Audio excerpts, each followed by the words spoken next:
from Fashion Week Uncut. Now, we've just finished day 2 of the frenzy of Fashion Week. Now, Paddy, what have you seen of the trends emerging in the first 2 days? Well, look, I think we're seeing a lot of pastel colours with summer collections in Australia. We normally see lots of like sort of acid bright sort of colours, and certainly in Camilla Frank's psychedelic collection yesterday, I mean, you know, that was incredible. But lots of the collections we're seeing sort of very soft pastel, sort of gelato palette almost, and you know, beautiful digital prints, which is a trend which sort of just doesn't seem to, you know, it's got endless legs all over the world, in fact. But you know, these sort of like Rorschach ink test sort of digital prints we're sort of seeing in every second collection. There's also quite a strong sport theme, I think. I mean, Australian collections are always a bit sort of sporty, but I mean, I'm putting it down to the Olympics coming up. We're seeing lots of jumpsuits, cat suits and kind of unitards. Romance Was Born had those great you know, cat suits that were covered in the cartoons, you know, because they worked with Marvel Comics, and you know, lots of hoods, sort of shirt-waisted dresses, and the evening wear, I've got to say, I mean, there's lots of Australian designers who actually do specialise in evening wear. It's something, I mean, people think Australia sort of is all about, you know, sportswear and surfwear and swimwear, and of course we do those things very well, but there are quite a few evening wear specialists like Tony Modesteschi, Aurelio Costarella. Tonight we saw Joanna Johnson show at Fashion Week for the first time. Now she's sort of an Australian designer who's got this sort of instant Hollywood business, selling to the, you know, the red carpet. And she created quite a bit of atmosphere, both with who was going in as well and within the show.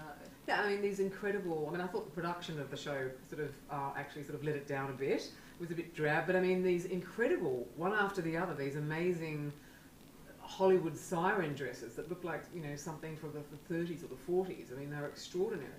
Bowie Wong tonight also had a lot of sort of evening wear, and yeah, and then look. So I think we're going to see sort of a lot more evening wear come through. Kirley Johnston, who is someone you don't normally think of in terms of the red carpet, said in her show notes that she's increased her sort of evening wear, you know, specifically for the red carpet due to increased demand. So. Oh, that's interesting.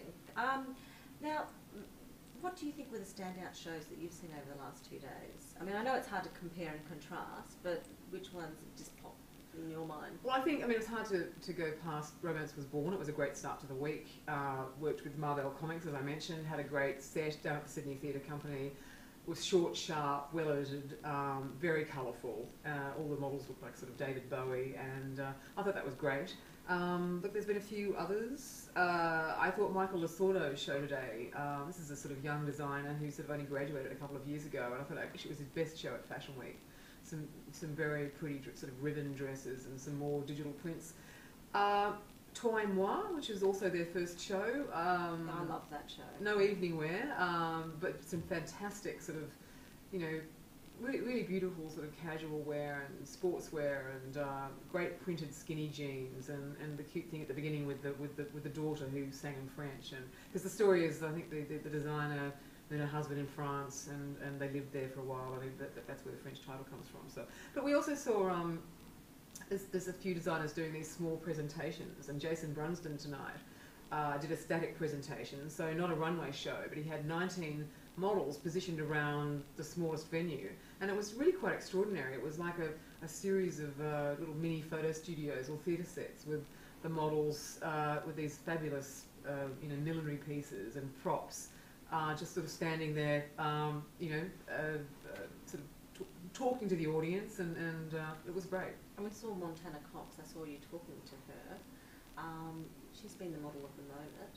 She has. In fact, I asked Montana how many shows she's doing at Fashion Week, because she seems to be in so many, and she actually sort of started counting it, and then she said she couldn't remember. So I think she's certainly sort of the standout so far. But just on sort of Montana and ANTM, and what is it with the sort of the reality television takeover of fashion? I mean, is it just that reality television's taken over our lives?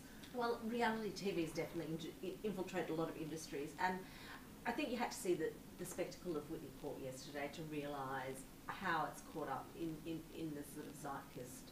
There was, the media were in a frenzy about her, the crowd was in a frenzy. I mean, and it was about her celebrity. I'm not going to pull any punches. I don't think it's about, you know, the fashion that she designs. I mean, it's the young, it's kind of LA hip, but, you know. It was interesting. it was her thank you speech or introduction speech about her clothes was like reality TV. You know, reality TV's branded, and her speech yesterday was quite branded with lots of thank yous. So I thought that was kind of ironic. Again, we saw Project Runway's, the winner from Project Runway Season 3 show yesterday, and he said, told me today that it's currently not in stock anywhere, and he's hoping buyers will buy, will pick it up, and, we'll finish it on this note.